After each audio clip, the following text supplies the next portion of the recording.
अयोध्या के नाम पर पूरे जनपद को लूटा, बोले रामेंद्र त्रिपाठी। बताते चलें, अयोध्या रामपथ पर पहली बारिश ने खोली अयोध्या के विकास की पोल। रामपथ 20 स्थानों पर धंसा। अयोध्या धाम रेलवे स्टेशन की गिरी दीवार। जल निकासी की समुचित व्यवस्था न होने से शहर लोगों के घरों दुकानों में घुसा बारिश का पानी। बिजली की आंख मिचौली एवं लो वोल्टेज से लोग हो रहे हैं परेशान। अयोध्या से सोनू चौधरी की रिपोर्ट। वार्ता का जो मेन उद्देश्य है वो ये है कि अभी कुछ दिन पहले राम मंदिर का उद्घाटन हुआ था। बड़ी जोर शोर तरीके से एक आडंबर बना करके, चूँकि चुनाव नज़दीक में था, चुनाव को देखते हुए आधा अधूरा राम मंदिर का उद्घाटन किया गया, जिसमें देश के चारों शंकराचार्यों ने उसका घोर विरोध किया था।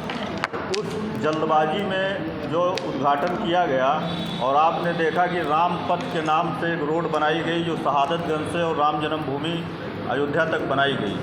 उसको बनाने में यहाँ के ठेकेदारों से लेकर अधिकारियों ने जो अनियमितताएँ बरती हैं, पहली बारिश भी वो रोड झेल नहीं पाई। हम जिस दिन बारिश हुई उस दिन सुबह हम निकले तो शहादतगंज से और राम जन्मभूमि तक 20 जगह गड्ढे हो गए थे। अब आप सोचो, उस तरीके के गड्ढे, हमारे पास वीडियो है, हम आपको दिखाएंगे। जिस तरीके के गड्ढे हैं वहाँ पे, अगर कोई मोटरसाइकिल वाला, कोई कार वाला उस गड्ढे में गिर गया तो उसके प्राण वहीं पे निकल जाएंगे। तो हम सरकार से मांग करते हैं, मांग क्या करें इस तानाशाही सरकार से। विपक्ष तो लगातार धरना प्रदर्शन मांग कर ही रहा है, लेकिन कार्रवाई कुछ नहीं हो रही है। ये जितनी अनियमितताएँ हुई हैं जल्दबाजी में, क्योंकि ठेकेदार का भी ये कहना है कि 5 साल के काम को जब 1 साल में कराया जाएगा तो इस तरीके से अनियमितताएँ होंगी। अब उसमें क्या है, वो जांच का विषय है, जांच होने पे सामने आएगा। लेकिन ये सरकार का फेल्योर है। सरकार जिस तरीके से काम कर रही है, यही एक सेक्टर नहीं है। अभी दूसरा एक विषय यहाँ अयोध्या में चल रहा है, नरेंद्र देव के, उसको अभी तक पुष्ट नहीं किया गया है वहाँ के कॉलेज प्रशासन के द्वारा। तो वहाँ बच्चों ने वहाँ विरोध प्रदर्शन किया। अभी ये दूसरी घटना है वहाँ पे। तो विरोध प्रदर्शन करने के बाद कॉलेज प्रशासन ने उल्टा लड़कों को ही 2 साल के लिए निष्कासित कर दिया, जिसमें 2 लड़कियाँ हैं और 6 लड़के हैं। तो आप बताइए कि इस तरीके से वहाँ भी तानाशाही चल रही है। बच्चे अपनी बात को रख नहीं सकते हैं, बच्चे अपनी बात को कहीं कह नहीं सकते हैं। लगातार जिस तरीके से पेपर घोटाला चल रहा है, नीट घोटाला चल रहा है, पेपर लीक हो रहे हैं, बेरोजगारी इतनी बढ़ गई है, बच्चों के भविष्य, रोजगार विरोधी नीतियां हैं सरकार की। इस तरीके के वहाँ नीतियां बनाई जा रही हैं सरकार में, जो बच्चों के भविष्य के साथ खिलवाड़ हो रहा है। दूसरी एक सबसे बड़ी समस्या यहाँ और चल रही है, रात में हर एक मोहल्ले में लाइट कट रही। पूरे अयोध्या में इस तरीके से विद्युत आपूर्ति बाधित है। मैं रात में निकलता हूँ, कल हमारे मोहल्ले में रात में लाइट नहीं आई, मैं दुर्गापुरी फीडर पे रात के 2 बजे तक बैठा था। तो आप सोचिए कि कितनी यहाँ पे अनियमितताएँ। अयोध्या एक आडंबर बनाया गया विश्व में कि अयोध्या के नाम पर यहाँ वोट लेने की राजनीति की गई, काम कुछ नहीं किया गया है। पहली बारिश में सारे विकास की पोल खुल गई है सरकार की। तो यहाँ पे खाली बस यही चल रहा है। कुछ मीडिया चैनल इस बात को दिखा रहे हैं, कुछ लोग जो राष्ट्रीय मीडिया है, जिसको गोदी मीडिया हम लोग भी कहते हैं, उन्होंने अपनी बात को नहीं दिखा रहे हैं। ना इस तरीके से अयोध्या में क्यों नहीं दिखाया जा रहा है। अभी एक बनारस में घटना घटी है, आप लोगों ने देखा है, उसकी भी कोई चर्चा नहीं हुई। अयोध्या में रामपथ की कोई चर्चा नहीं हो रही है किसी मीडिया पे।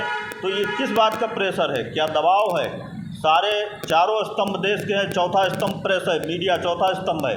उस पर इस तरीके से अंकुश लगाया गया है कि वो जनप्रतिनिधियों की और आम जनमानस की बात को नहीं रख पा रहे हैं देश के सामने।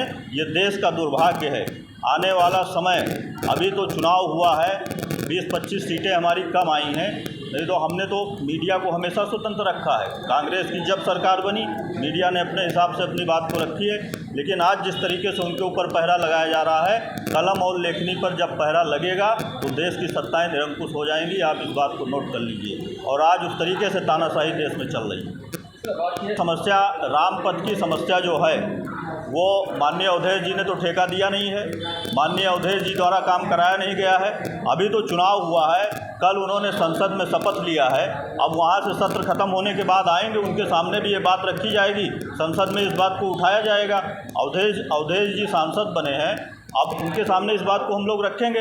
लेकिन अभी जो यहाँ पे चल रहा है, जो राज्य सरकार है, राज्य सरकार ने जो ठेका दिया है ठेकेदारों को, जो यहाँ छोटे कॉन्ट्रैक्टरों को ठेका दिया गया है, जो बड़े ठेकेदार का कहना है, तो उसमें कहाँ अनियमितताएँ हो रही हैं, किस तरीके के सड़क बनाई गई हैं, पानी निकलने की व्यवस्था नहीं है। रामपथ के किनारे दुकानों में अभी आप जाइए, सानेवाद होटल के बगल मधुर मिलन है, मधुर मिलन के बेसमेंट में पानी भर गया, कल उसका मालिक बता रहा है 4 लाख रुपए का नुकसान हो गया। तो इस तरीके से अगर जनता को अयोध्या में परेशान किया जा रहा है, अब कहाँ गए अयोध्या को गाली देने वाले? आकर के देखें अयोध्या की जो दुर्दशा है, यहाँ के बच्चों की जो दुर्दशा है, यहाँ के आम जनमानस की समस्याएं हैं, यहाँ रोड धंस रही हैं, किस तरीके से लाखों करोड़ रुपए का यहाँ गबन किया गया है, चीज़ें सामने आएंगी।